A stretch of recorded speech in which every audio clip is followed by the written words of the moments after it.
5 жыл болды, деді Арманбек күрсіне тіл қатып. Сәл тыныстап алды да құлаққа жетер жетпес бәсең үнмен тағы да бірдеңені күбірледі. Өз ойына өз шомып, бей-жай күйде отырған Еркегүл әдепкіде бұл сөздердің мағынасын түсінген жоқ. Күйеуінің өзіне суықтау көзбен үнсіз бажырая қарағанын сезді де. «Не дейсің? Немене?» деді кідіре сөйлеп. Тақ еткен қысқа ғана жауап. «Не, ұмытып қалдың ба? Сенің Қабыкеновтер әулетіне келін болып түскенің». «Ах, құрғырай, не деген иіс алмас едім. Есімнен тарс шығып кетіпті ғой. Мұның артында анау әңгіме тұр ғой. Сол тұр ғой, қап әттеген-ай». Еркегүл өз ырқынан тыс лып етіп орын атып тұрды. Күйеуінің қасына қалай жүгіріп барғанын да байқай алмаған. 5 жылдық мерейтоймен құттықтап емес, жұбата сөйлеп, көңілін алаңдатып, бірдеме айту керек сияқты. Бірақ аузына жібі түзу, оңды сөз де түсе қояды мекен. Асу қамымен жүріп, анда-санда көзінің астымен жасқана қарап қояды. Күйеуінің қабағын алыстан торған түрі. Шай үнсіз ішілді деуге болады. Шай емес, әркім өздерінің суық ойларын кері жұтып отырғандай. Орындарынан тұра бергенде Арманбектің кеудесінен тағы да деген ауыр леп сыртқа тепті. Жас еркек адамға тепсе темір үзетін атан-жілік сымбатты жігітке жараспайтын ауыр күрсініс. Ыдыс аяғын сылдырлата түсіп, теріс айналған Еркегүлдің жанары мұнартып кетті. Ас үйдің қабырғасындағы шағын айнадан байқағаны қысықтау көздерін оңай толтырып үлгеріп, төмен қарай дереу лықси жөнелген жас тамшылары. Арманбектің дәл қазір жан жегідей жеп, тынысын тұншықтырып, булықтырып тұрған арманның не екенін атап айту шарт емес. Қолмен қойғандай бәрі де белгілі жайт. Үйде оңаша қалған жас келіншек булыққан күйін одан әрі тежей алған жоқ. Бар ащы зары, ішектегі күйігі сыртқа қарай лап етті де запыран болып ақтарылды. Арманбекте не өкпе бар? 5 жыл бойы төзіммен күтуде, бірақ күткен көрінер емес. Қайтесің, тағдыр ғой деп тікелей тағдырға жаба салуға болар еді.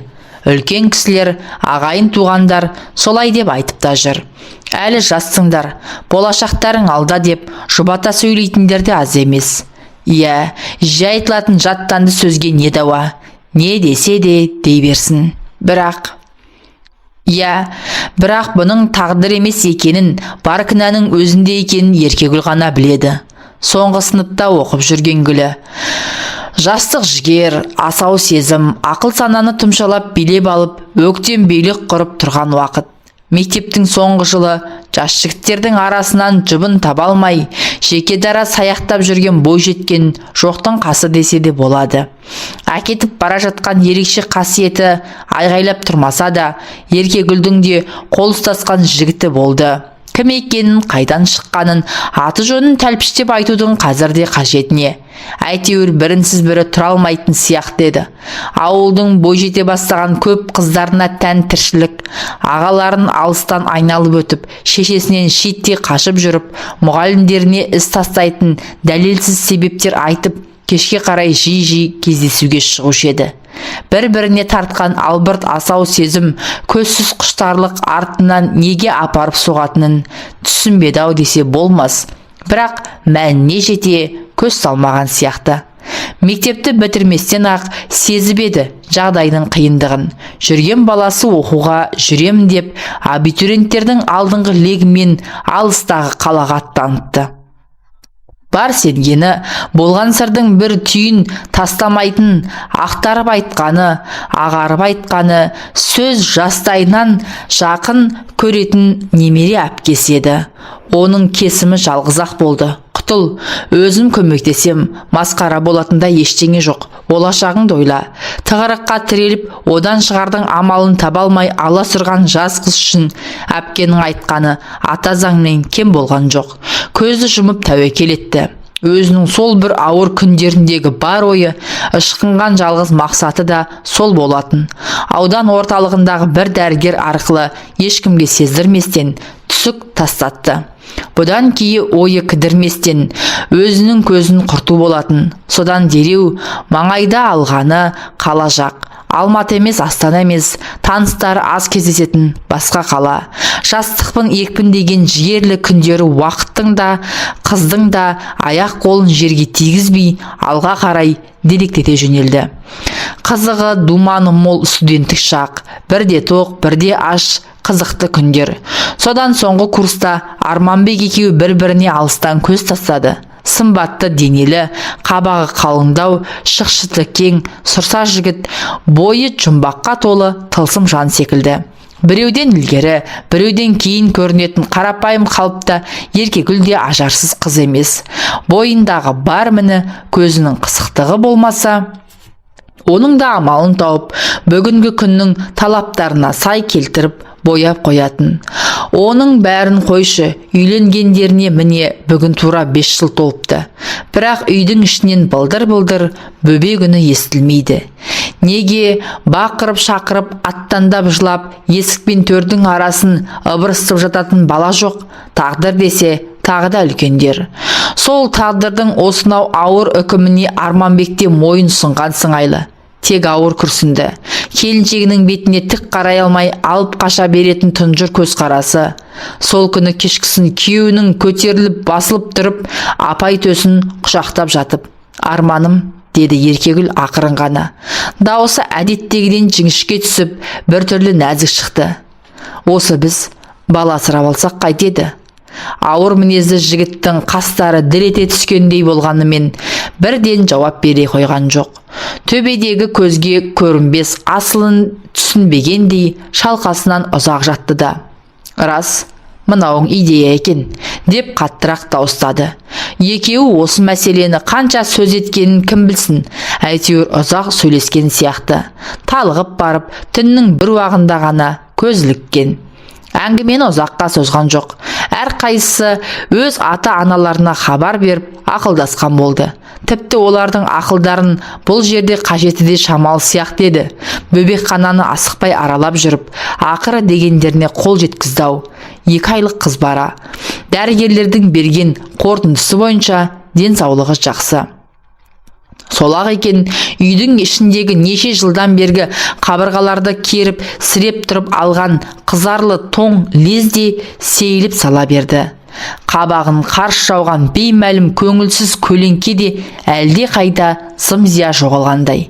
Екеуі мәз мейрам, жас нәрестемен бірге ілесе кірген қабат-қабат қалың шаруа да үйдің ішін үйірмен толтырып алып кетті. Жас баласы бар, отаудың бел жаздырмас, белгілі қар баласы. Әсіресе төбеден төнген қара бұлттай бір-біріне тақаса түйісіп жатып алған қалың қабақтардың жазылғанын айтсаңшы. Бұрынғыдай күрсіне бермей күліп сөйлейтін Арманбек енді мүлде басқаша жан сияқты. Өз айтқандай, Қабыкеновтер әулетінің бақытты бір шағы еді ол. Бірақ амал не, ол шақ ұзаққа созылған жоқ. Бірер ай өткеннен кейін Арманбектің Маржанға кішкене қыздың атын жас жұбайлар өздерінше осылай қойған деген мейірімі сарқыла бастады. Енді бұрынғыдай көп қолға ала бермейтін болған. Алғашқыдай есткен арсалаңдай кірген бойы жалаяққа жатқан бейкүнә нәрестенің астысына түсіп еркелетпейді. Мейірлене келіп, мекірене ескегенде де Еркегүл оны байқамайды. Әлде бала ұнамай жүрмекен деген оймен суыртпақтап сыр тартып көріп еді. Естіген жауабы біреу-ақ. Бәрі прекрасно, тамаша, тек әншейін. Бар гәпті бүгіп, тұншықтырып жатқан сол әншейінде деген сөз сияқты. Кішкене Маржанды айтасыз. Арманбектің үйдегілермен қарым қатынасы да басқа бір өзгерістің лебі еседі. Оны Еркегүлдің аңғарғаны бірер күннен кейін. Сөйтсе Арманбек бұның өзіне де салқын тартып қалғандай. Алғашқыдай еміреніп әкетіп бара жатса да, анда-санда Еркеш, Ерико деп келіншегін алдына отырғызып еркелетіп тұратын. Көңілі түскенде әулетті мығым қолдарымен қыса құшақтап жоғары серпіп алатын. Бала көтермей жүрген жылдары уайым қылма, әлі жаспыз ғой деген сипаттағы жұбату сөздеріне қанжығасында даяр бір сөздер тұрушы еді. Ал соңғы айларда бір түрлі суынып, сыртын беріп, сырғақсып жүр. Тағы да ана бір кездердегідей, уайым басқан сәтіндегідей тартына сөйлеп, жоқтан өзгеге тарыла қалды. Әлде, намыстана екен. Өзінен болмай асырап алғанда, біреулердің айдап салуы мүмкін-ау. Еркегүл осы болжамына берік тоқтады. Былай қарап тұрсаң, басқадай себеп жоқ секілді. Өзі ашылып ештеңе айтпайды. Бір мәселені екі рет сөз қылуды жақтырмайтын күйеуінің мінезі өзіне белгілі. Ақырып жіберіп, бетінен ала түсуге әзір. Мылжыңдап сөйлей бересің, түп-түгел өзіңді кінәлі етіп шығарып, ағаш атқа оп-оңай мінгізе салмақ. Мұндайда Еркегүлдің ұстанатыны аш бәледен қаш бәле қағидасы. Үйдің іші нәрестенің қыңқылына толғанымен, сұрғылттанып алған сүреңсіз күндер қайта басталды. Әйтеуір Еркегүлдің ойын бөлетін қазіргі жұбанышы, алданышы.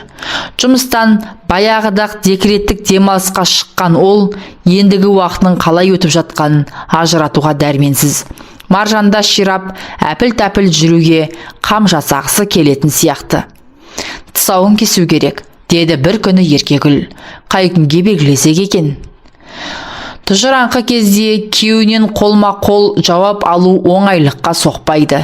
Дегенмен келіншек бұған мойынсұнбастан, сәлден кейін әлгі сұрағын тағы қайталады. Ақыры естіген жауабы тым мардымсыз болып шықты.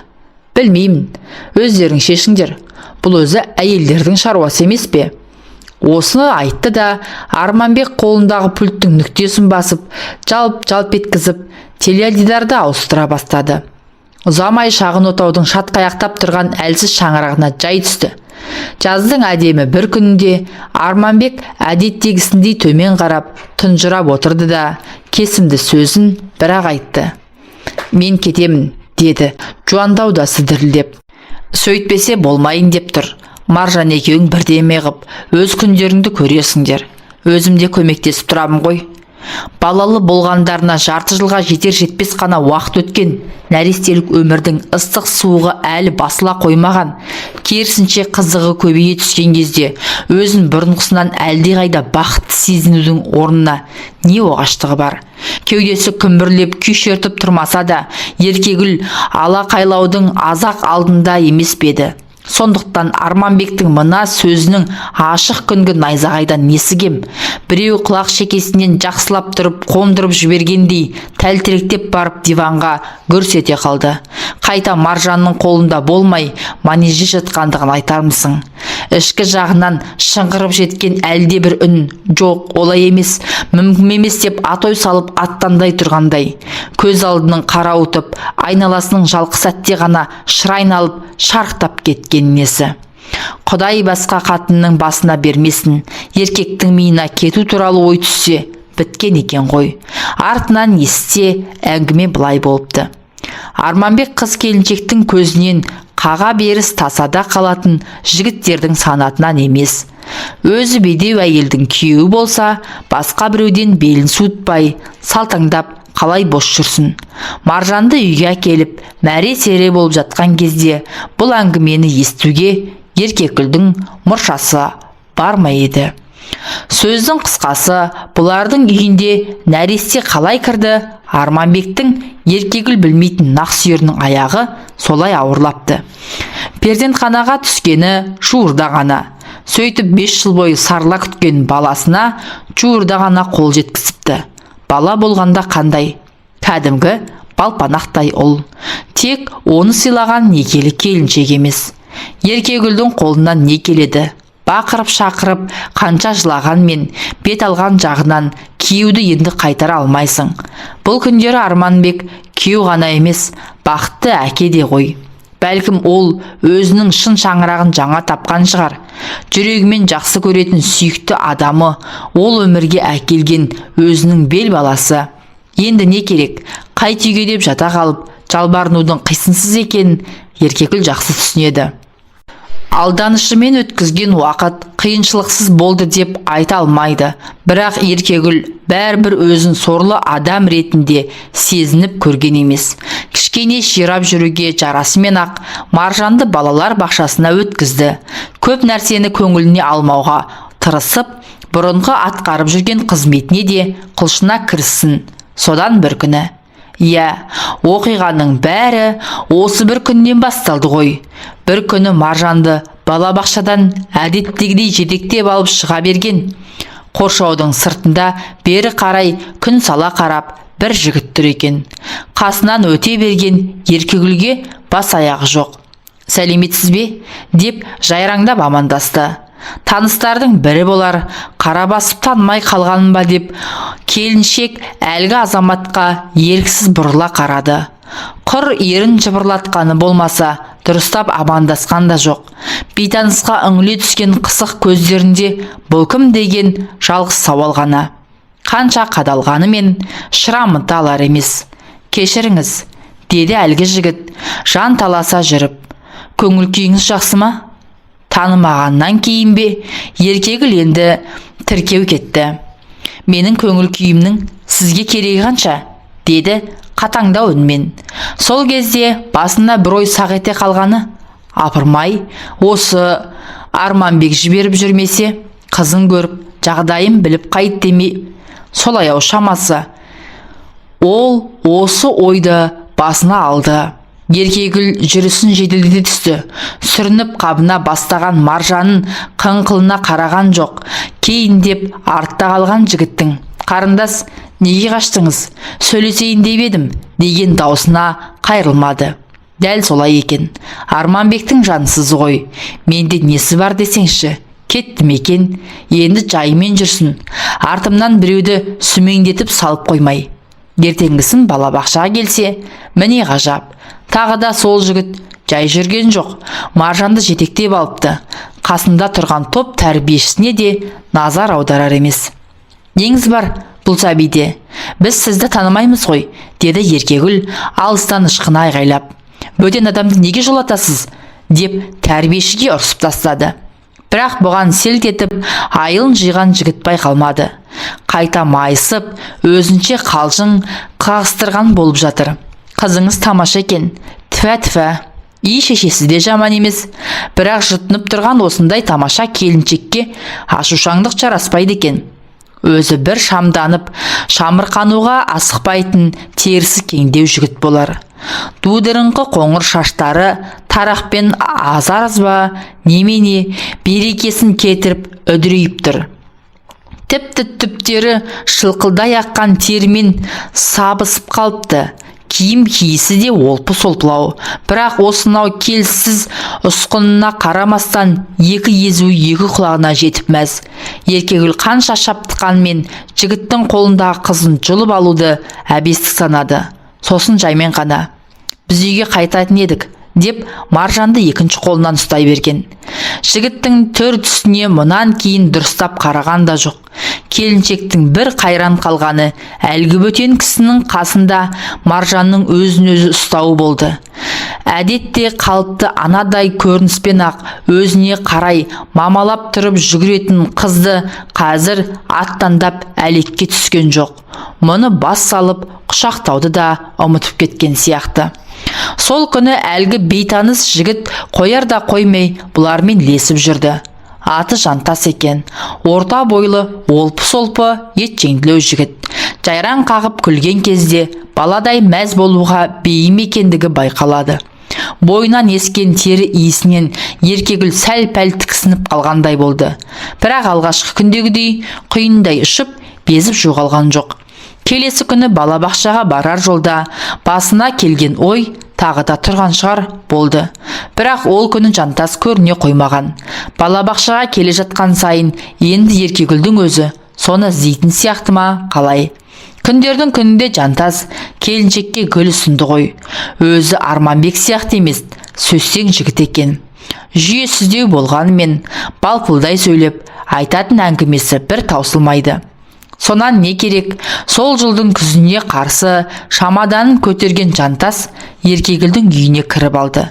Жүрегінің түбінде осынау қарапайым да ақкөңіл жігітке деген бір нәзік сезім оянғандай. Жантастың ұсынысына қарсы болмағаны да сондықтан. Бейне бір жаңа үйленген жас қалыңдықтай, қайтадан қутын қаққан келіншектің жүзі баяғыдай нұрланып сала берген. Бұған дейінгі өмірінде Арманбек есімді мінезді азамат болмағандай, жар төсегіне бұрын соңды жатып көрмегендей, Жантастың алғаш рет оңашада жақындасуынан тұла бойы қалтырап, басына ноқта салынбаған байталдай дір-дір етті. Екеуі үй болысымен ақ жақсы тіл табысқан секілді.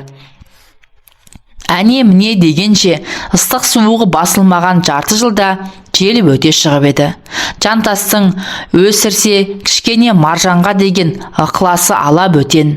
Балабақшадан барып өзі алады, өзі әкеледі. Үйге келгесін өзі тамақтандырып, өзі ойнатады. Тіпті Айшайға қарамай сәбиін ваннаға салып шомылдыратын да өзі.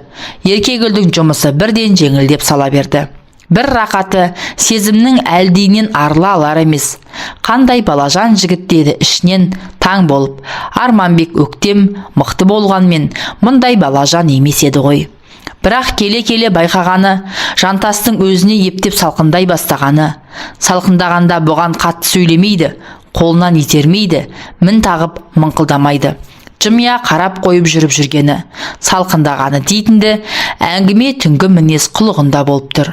Алғашқы араны басылып қалған ба, немесе түнде жатысымен бас салып құшақтауға азайған. Емірене сүйіп, өмексуге, айқара жатқызып қойып, аймаласуға да әуес емес.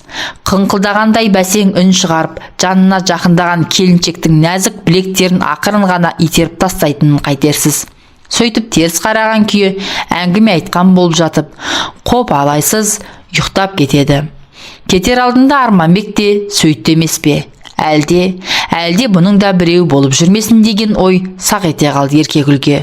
Бұрынғыдай емес, күйеу мәселесінде аузы күйіп, тісі шығып қалған келіншек бір күні Жантасты сауалмен аулап, еш жиғызбастан бұрышқа тықты. Шыныңды айт, деді ақыры, мәселенің төтесінен қойып. Сенің біреуің бар ғой, я? Бар қалай? Біреу несі?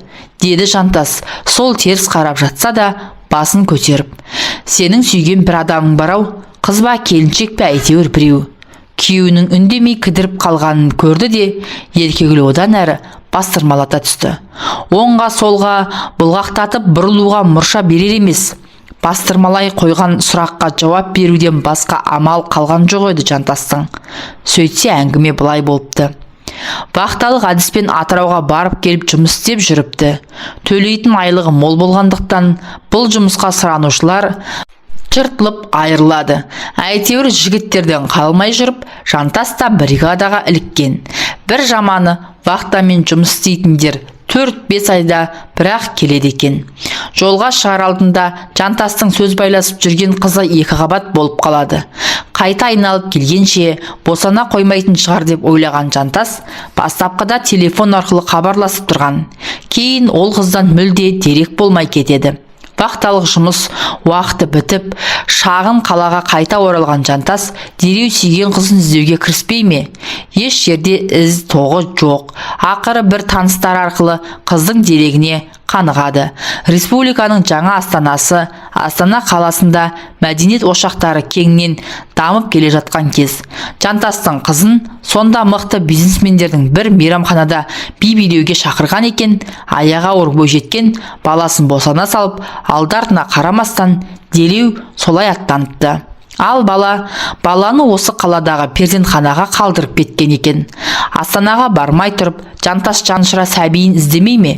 Перзентханада да, тастанды балалары паналайтын бөбекханаларда да бұрынғыдай тек тіркеу журналында ғана жазумен шектелмей, жазбаларды дереу компьютерлерге енгізіп тастайды екен. Сондықтан Жантастың өз сәбиін тауып алуы онша қиынға соға қоймайды. Шешесінің аты жөні, туатын мезгілі белгілі. Ақыр ізбен қуалай отырып, ол сәбиді Еркегүлдің асырап алғанын біледі. Бірақ заңды түрде әкесі болып саналмайтындықтан баланы меншіктеуге Жантастың ешқандай құқығы жоқ еді. Ойлап тапқан бір амалы басы бос келіншекке үйленіп алу болыпты. Осы әңгімені естігенде Еркегүлдің кеудесін әлдебір жіңішке нәрсе тіліп өткендей болды. Жанына батқаны жантастың махаббат емес, есеппен үйленгені. Екінші жағынан алып қарағанда байғұс жігіттің жазығы жоқ. Көкек анадан туған жалғыз қызы үшін жаны шырып жүр.